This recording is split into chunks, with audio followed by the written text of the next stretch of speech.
All right. Hello again, everybody. We got Shop Talk 2 with Miss Rachael Bohac. Thank you for coming. I'm ready to rock. How's the new stool? Really tall. All right. So Rachael is a real estate agent with Keller Williams. We have done, since we met 5 years ago, 70 transactions, inspections. Yeah, inspections. Just you. With your team, it is 96. Dang. I know. It's a lot of inspections. Holy guacamole. I was thinking about becoming a part-time home inspector. You could. You definitely could. I think I have enough apprentice hours. Absolutely. So we're in the garage. We got garage beers. Rachael is Coors Light, because I know that. I'm doing Scotty's from the Have you been here? North Conway? Yeah, I've been to North Conway. Yeah, You know they got rooms, right?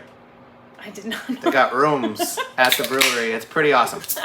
So garage beers for our shop talk. Cheers. We'll Cheers to 70 and another 70 more. Absolutely. Okay. All right. So, Rachael, how many years in the business? 2 answers. Licensed since 2005, buying my own multifamilies in Manchester back in the day. I used to be in the mortgage industry. Mhm. Did you even know that? I did know that. Okay. And then that whole industry collapsed. I kept my real estate license, but went into marketing, got my master's degree in marketing. Circle back to real estate as a career in 2015. So like 6 years full-time in the business now. Awesome. Yeah. How many transactions since you went full-time?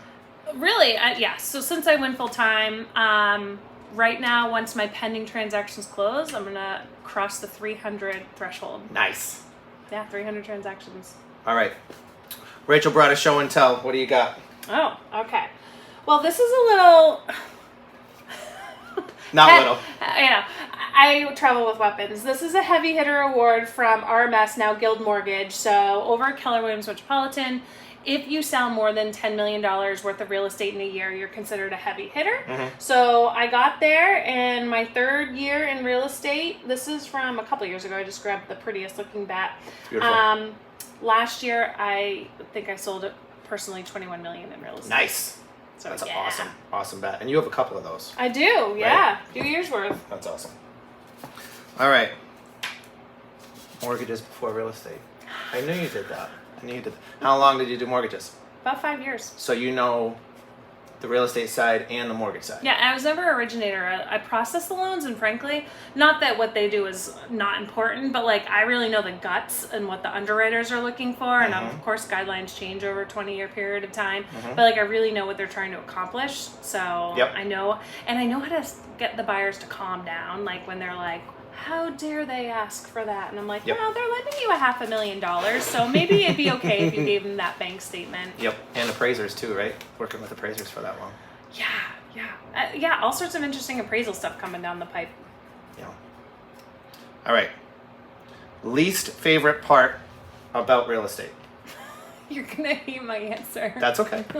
The home inspection. Because it's the part of the deal that makes a deal fall apart, right? Yep. And especially because this market, everybody's so hyper, and these buyers are willing to pay 10% over list price. And then they're so excited they've spent 15 whole minutes in the house, and then they hire you and you tell them everything that's wrong with the house, and I just see the wind come right out of their sails. So, it's not you in particular. And actually, I think the opposite. I think you do a really good job in explaining what's a homeowner thing, what's a major thing, what's just a maintenance thing, as being a homeowner. So, but honestly, that's the toughest part. I think that it's not home inspectors that kill the deal; it's the homes that kill the deal. I disagree, and this is again to your credit, and I know we're friends because of 100 inspections together, but it's the manner in which the inspector delivers the information. True. So there can be 100 things wrong. 2 inspectors could inspect the house, and they could come up with the same list. And as they deliver the information, that changes the tone of how the inspection goes. Yep. And this is, I guess I'm literally up on a soapbox here, but I don't like it when inspectors are like, well, this is a major problem, and that seller better fix that. And you're like, well, let's just pump our brakes here. Because everything can be fixed. Everything can be fixed, and we don't know if it's a seller responsibility or not. Like, we'd love it to be, but will it be? We don't know. It's always a negotiation. So it's, yes, it's the house. The house tells a story, but how that information is delivered has a huge impact on everything. You didn't even know I was going to ask that question. That's funny. I didn't know about That's any wicked of these funny. questions. I know. All right. Favorite part about your job?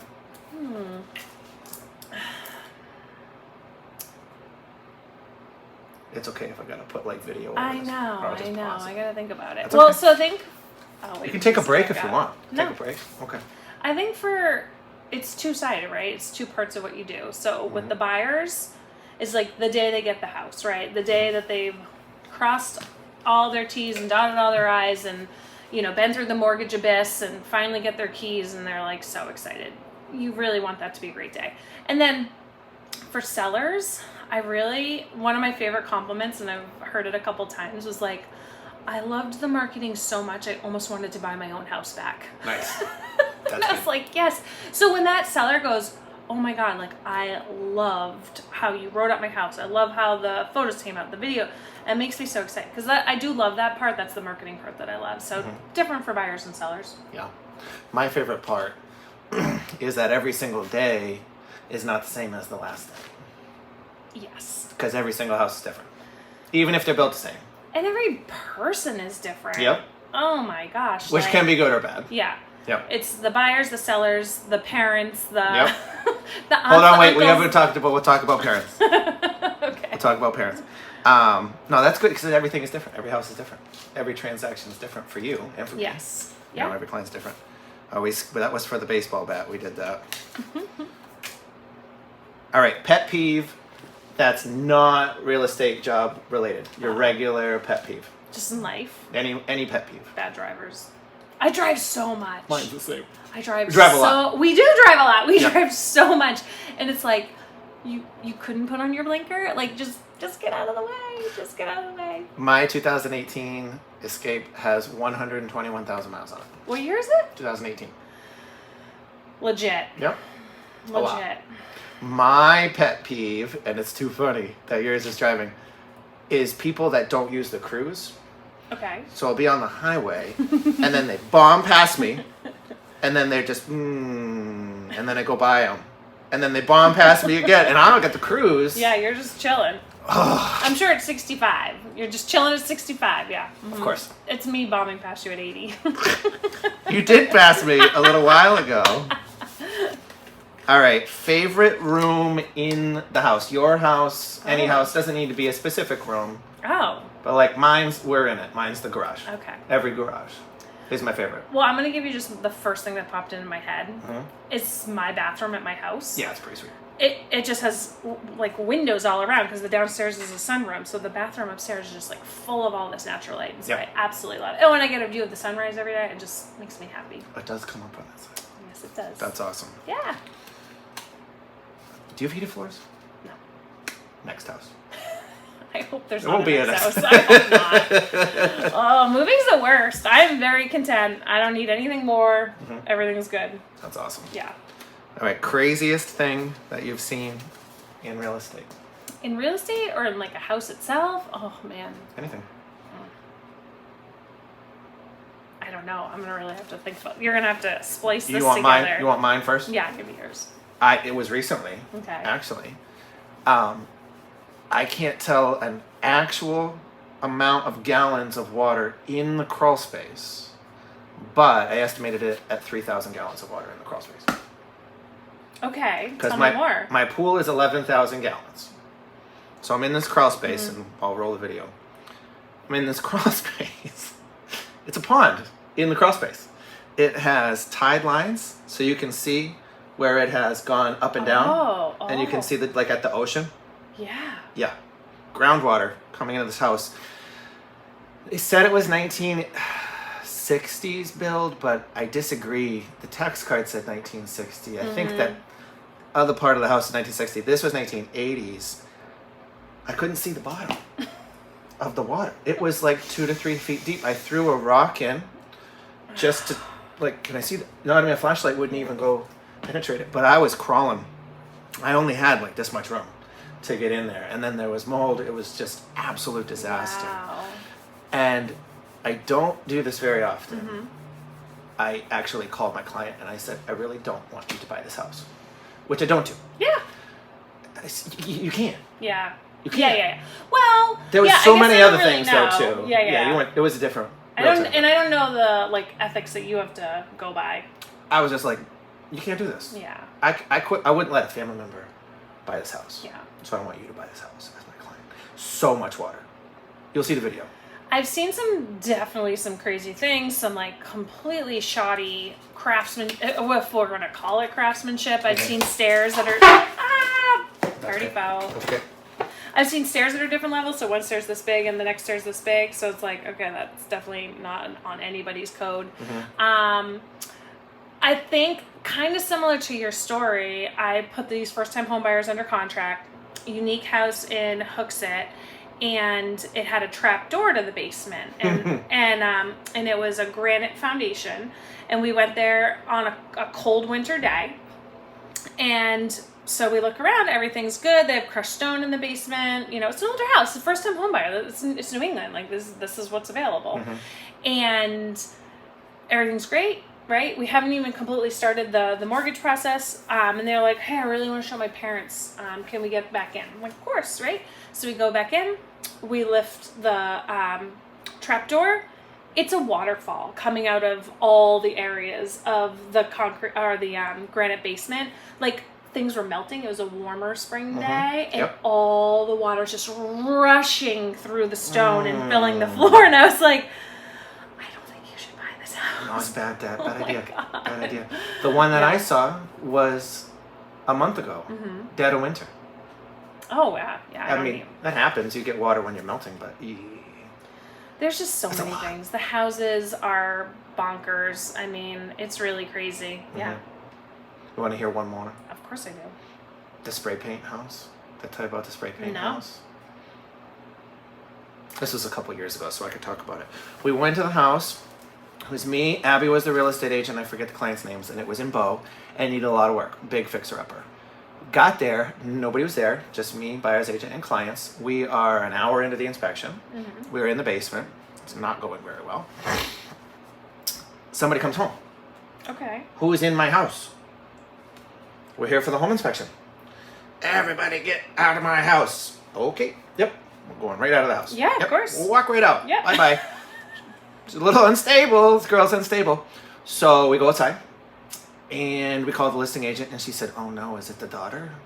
I'm like, I don't know. Yeah, it's a person. Does she have 2 dogs? Yes. Okay, you need to call boat police right now.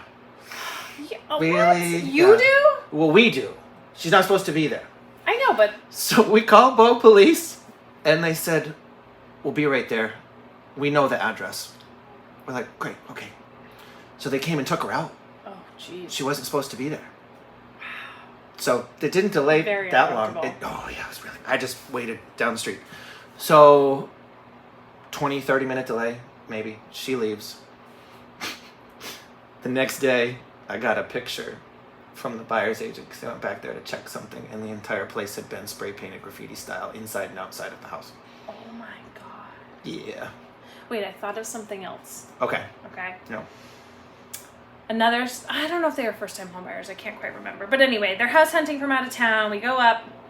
We're looking at this house. I think it was in like Candia, Chester area. It's kind of off the beaten path. It's on a dirt road, and it's rented. And every story with tenants in place is always excellent. So we show up. We knock. The tenants won't leave. Okay. Meaning they said, come on in. But they're not leaving, right? I was like, okay, well, feels uncomfortable. You never want to be watched. So I take the first couple steps in, I go up, and the first door I open this is like noontime. There's a dude sleeping shirtless with a CPAP machine on in one of the bedrooms. And I was like, okay, well, that's uncomfortable. So I'm like quietly closing the door. And as I turn this way, I'm looking into the living room, and there's a pile of dog puke on the floor. And I was just like, I think we've seen enough. Yeah, just gotta go. So I scurried them out the door. So we didn't walk more than 6 feet into the house. We turned around, we drove away, and the guy was like looking out the window, like, you didn't even look at the window. So I was like, I don't even have the courage to talk to you because this was like the weirdest experience. Tenants are always fun. Always sleeping in the bedroom. Always. Tenants are always sleeping in the bedroom. Always. And never know anything that's going on. Nope. Oh, you were coming? Yep. Here we are. All right, last question. Well, kind of two question. Okay. It is March 2022. Mm-hmm. What's the current market at? It could be a short answer. Yeah. Doesn't matter. Long answer. Well, this is a popular question. Well, not a question. I hear this a lot. Like, it's a great time to be in real estate, and I'm like, because I'm an alcoholic. Like, what? So there's a misconception with the general public versus those of us who are like in the trenches right now, and that means buyers, sellers, agents, title companies, mortgage companies, like all of us inspectors. We're all in the trenches of this crazy market right now, and so yes, prices are going up. Theoretically, I guess you can make more, right? Because the prices are going up, but that's neither here nor there. We're all doing 10 times as much work, right? So you're like, well, your listings sell right away. Well, instead of 5 phone calls, I get 50 phone calls on a listing. And instead of 1 offer in a month, I get 20 offers in a weekend. And you have a fiduciary responsibility to your client to make sure you're presenting that effectively. You gotta look through every single one. Oh my God, look through everyone, put it into a spreadsheet, present it, and make sure you understand what the creative writing is of that buyer's agent and what they're trying to really convey. So that is obviously wonderful and it sells quickly, but there is 10 times the amount of work and you're drinking from a fire hose and people want all their answers yesterday and you're trying to be fair to everybody, polite to everybody, answer all questions. So there is just like an enormous amount of work that goes into selling one house. Whereas before, if you sold a house in a week, you were like high-fiving, telling everybody you know, and now that's common practice. And if it's on for 30 days, which if you sold a house in 30 days, you'd be like, that was a great listing. I'm really proud of myself. 30 days, you're like, I'm the worst. I'm going to quit. I got to retire. Like, so this market is just has everybody upside down. And same thing, it goes without saying for agents working with buyers, like you are showing one buyer, one house once a week, and you are one of 20 offers, and you're doing that 10 times. And I'm not proud of it, and I'm also not nagging on it either, but like, I have an agent on my team who wrote 27 offers for a client to get before they got accepted. Yep. Now, some of that's the learning curve of the buyer to decide if they really want to buy in this market. And also, it's just like luck of the draw. Sometimes crappier offers do get accepted, and sometimes like you think you got a slam dunk and it doesn't happen for you. So the market is brutal. I personally, and this is like kind of very timely, this weekend we spring forward. Everybody comes out of their winter hibernation. I think the listings are coming. Yes, please. Yeah. So that's what I think. Awesome. Yeah. Most written offers that you've had to review on a listing. Oh. I lied. There was 3 questions on this piece of paper. So it was over 20. I think it was in like the 24. And we did delayed showings to a weekend. And we had 90 groups through a house in one weekend. 90 groups through. So it was like, I forget what the stats were, like 60 groups through the open house and then, 30 more showings throughout a weekend. And we got like 25 offers. And what's cool about that is it was an expired listing. And we ended up making the seller over $110,000 more than what he first had it listed for. So that was like awesome. I was so happy for them. That's good. Yeah. That's very good. Last one. Okay. What's the market look like in the future? Next, let's do 2 or 3 years. Oh, okay. And it's going on YouTube, so it's going to live there. All right. Well, thank God it's 2 to 3 years out. I don't know. I mean, it's really interesting. I mean, I'm not an economist. I just was at our convention for Keller Williams, and even their economist was like, this is all unprecedented. We don't have any cycles that match this. We're starting to mirror Canada's freaking crazy real estate market. Like, the interest rates aren't pressing down enough. So I don't have a crystal ball. All I can say is, the shakeup of what's going on in the world and the economy and what's finally rolling out what the impacts of COVID were, it's gonna have an impact on the overall economy, which will impact the real estate market. Everyone's like, it's gonna crash. I don't think it's gonna crash because it's founded. People are paying cash. People are paying the difference in the appraisal. So there's strong qualified buyers buying these houses. So I don't think it's going to be a real estate crash. I think the economy will probably have some struggles, as it always does. And I think we'll just get to a little bit more of a balanced market where you can get a home inspection and, you can just pay list price and you can not pay over the appraised value. Imagine all these crazy concepts. Right. Like it used to be 5 years ago. Yeah. Yep.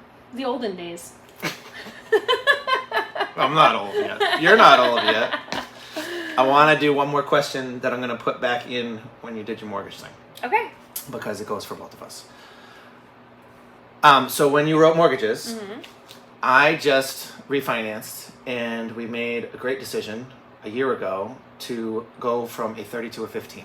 Nice.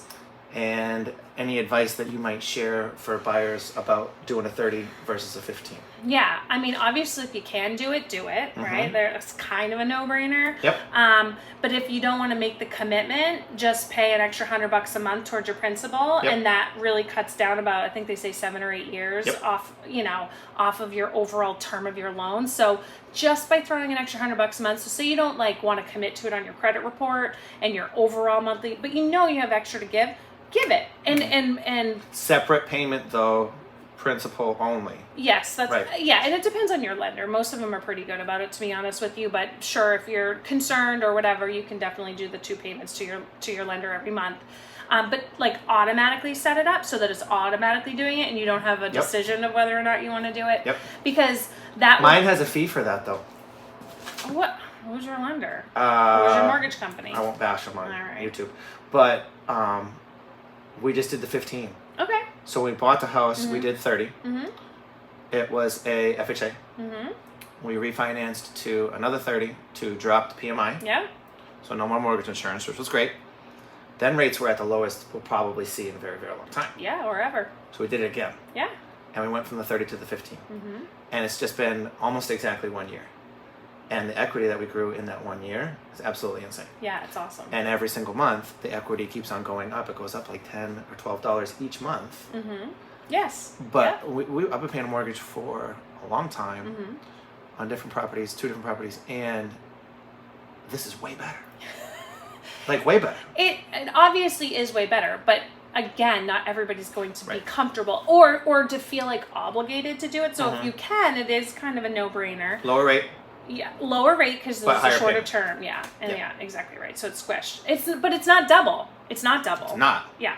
So it might be 1.5 more than what you're currently paying, or something to that effect, because the compound amortization over the 30 years, you're just paying so much more in interest. A lot. Yeah. But again, so that's my thing. It's just I'm kind of thinking, okay, yes, do it if you can, but if you can't, it makes a huge difference if you pay a little extra every month towards your principal, and it will cut, 7, 8. If you can pay more than $100 a month, if you can pay a couple $100, that'll really slash it. And then you can end up with you'll get the money back. Right. And if you feel okay, at least on troubled times, I'm not obligated to pay any higher than I'm comfortable with. So yeah, good for you, smarty pants. I mean, Stephanie's clearly the brains. Rod told me. Good. He said you need to do it, and we were working with Matt Murray. Great. Yep, and he said, you got to get the rate for it because it's so low. I'm like, dude, we just refinanced. Yeah. We just did that, and he's like, you got to do it again. And I'm like, if we're gonna do it, we're gonna do it, and we're gonna go from 30 to 15. So it was a smart move. Yeah, it's gonna help your kids. Yes. It really is. Got a lot of equity, so that when the market is whatever it's doing in 3 to 5 years, we'll be in a better position with more equity involved to make the next move. Love it. Yep. Thanks for coming. Yeah, absolutely. I appreciate it. This is number 2. All right. There's gonna be a bunch more. You can talk to me about real estate anytime. I got to get something to have people sign Oh. that we're the guest. So I'll work on it. You can sign Your it. wall. Yeah. Something. I don't know.